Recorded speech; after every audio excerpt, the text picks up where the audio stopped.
Hello नमस्कार हमारे channel में आपका स्वागत। हम आपको बहुत ही महत्वपूर्ण जानकारी देने वाले हैं अतिथि शिक्षकों को लेकर।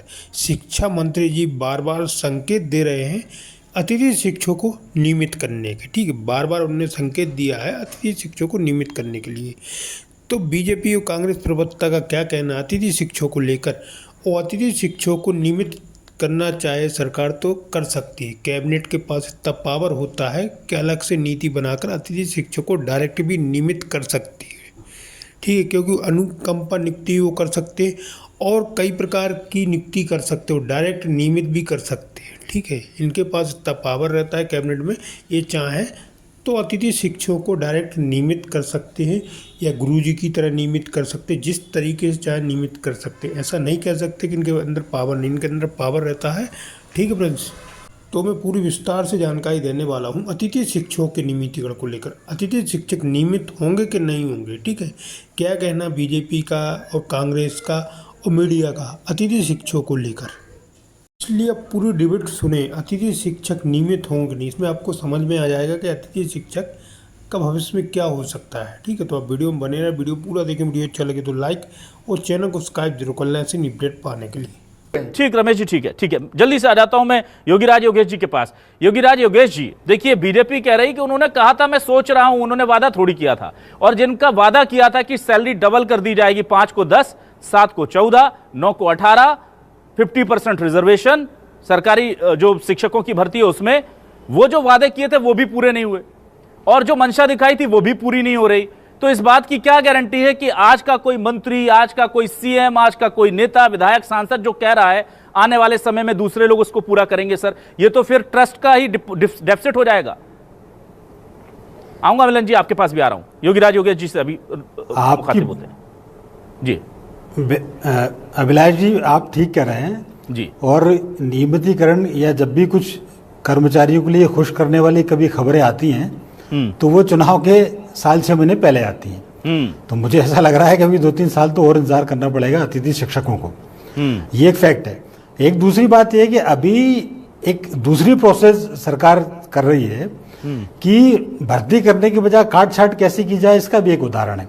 अभी अतिथि शिक्षकों से ये कहा गया है कि अभी हमारे यहाँ अतिश्रेष्ठ की प्रक्रिया चल रही है और जब वो अतिश्रेष्ठ जो लोग हैं शहर से ग्रामीण में पहुंच जाएंगे या इधर उधर शिफ्ट हो जाएंगे, युक्तिकरण हो जाएगा, तो एक नुकसान तो ये होगा कि फिर वो अतिथि शिक्षकों की जगह नहीं बचेगी, जिसका कि जिक्र आप भी कर रहे थे।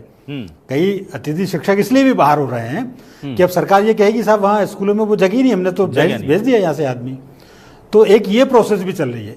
तो ये इस प्रोसेस के तहत भी अतिथि शिक्षकों में थोड़ी सी असुरक्षा की भावना है। होना ये चाहिए कि जितने भी अतिथि शिक्षक हैं उनको अब नियमितीकरण की प्रोसेस सरकार को शुरू करना चाहिए। और कंट्रोवर्सी तब खड़ी होती है जब शिक्षा मंत्री खुद ही ये बोल देते हैं कि मेहमान है और वो कब्जा थोड़ी कर लेंगे। ये पीसफुली यदि कोई प्रोसेस चल रही है तो उसके तहत ये किया जाना चाहिए और ये एश्योर होना चाहिए कि भले ही अतिश्रेष्ठ शिक्षकों की प्रोसेस चल रही हो, हम आपके हितों का ख्याल रखेंगे। और अतिश्रेष्ठ शिक्षकों में भी सरकार की मनमानी के कई सारे उदाहरण हैं। क्यों अतिशेष हुए? पहले ग्रामीण अंचलों से बुला के शहर में भर्ती कर दिया गया। या तो वो अपने थे या वो प्रभावशाली थे या वो किसी तरीके से उनको ग्रामीण अंचलों से लाके आपने शहर में भर दिया, तो ग्रामीण अंचलों में कमी हो गई। अब ग्रामीण अंचलों में कमी हो गई तो आप उन्हीं को लोग को ले जाके ये कहना चाहते हैं कि साहब हम ग्रामीण अंचलों में भर्ती करना चाहते हैं। पॉलिसी बदली गई। एक पॉलिसी थी लास्ट कम फर्स्ट गो, जो बाद में आएगा वो पहले जाएगा। लेकिन चूंकि आप ही उनको शहर में लेके आए, अब प्रोसेस ये कर दी कि जो सीनियर आदमी है वो अतिशेष में जाएगा।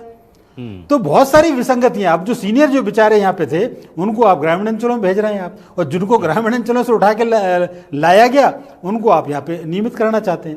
तो बहुत सारी प्रोसेस है, इस पर सरकार को बहुत गंभीरता से विचार करना चाहिए। अधिकारियों किसी के भी पूरा विभाग ना हो, किसी का भी। जी, मैं एक बार जरा रमेश राठौर जी के पास आता हूँ। रमेश राठौर जी, आप देखिए पोर्टल। जी योगेश जी, अपनी बात पूरी कर लीजिए आप।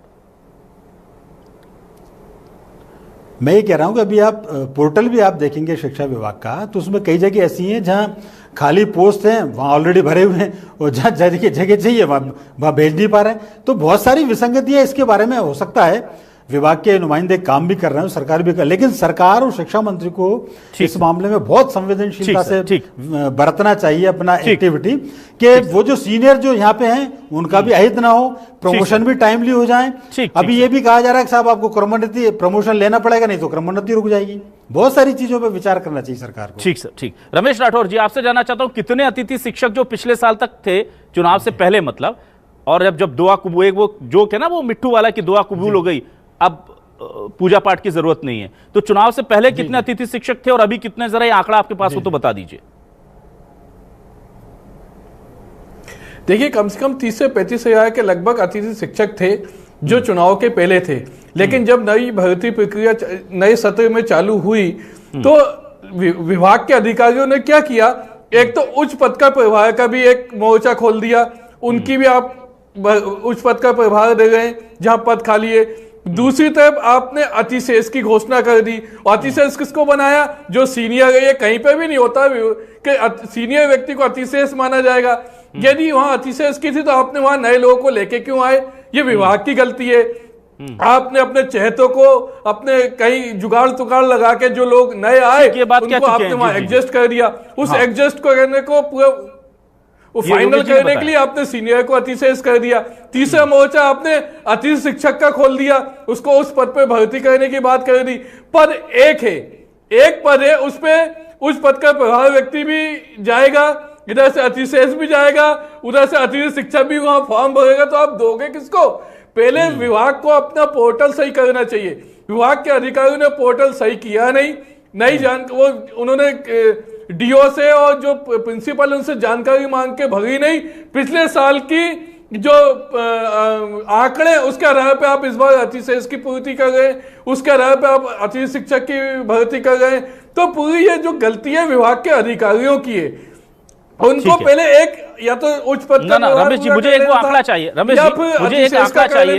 रमेश जी, मैं माफी चाहूंगा, मुझे एक आंकड़ा बताइए कि पिछली साल कितने अतिथि शिक्षक जो काम कर रहे थे और इस साल कितना कम हो गए अतिथि शिक्षक जिनकी नौकरी चली गई, ये जानना चाह रहा था। आ गया मिलन जी, आप ही के पास आ रहा हूं। देखिए, कम से कम जो जिन अतिथि शिक्षकों को नौकरी नहीं मिल पाएगी, ऐसे 10 से 15 हजार अतिथि शिक्षक होंगे वर्तमान में, जिनके लिए पद समाप्त हो जाएंगे। या तो उच्च पद के प्रभार से व्यक्ति पहुंच जाएगा या अतिशेष से पहुंच जाएगा, तो अतिथि शिक्षक है वो फॉर्म भर ही नहीं पाएगा क्योंकि पद ही नहीं होंगे।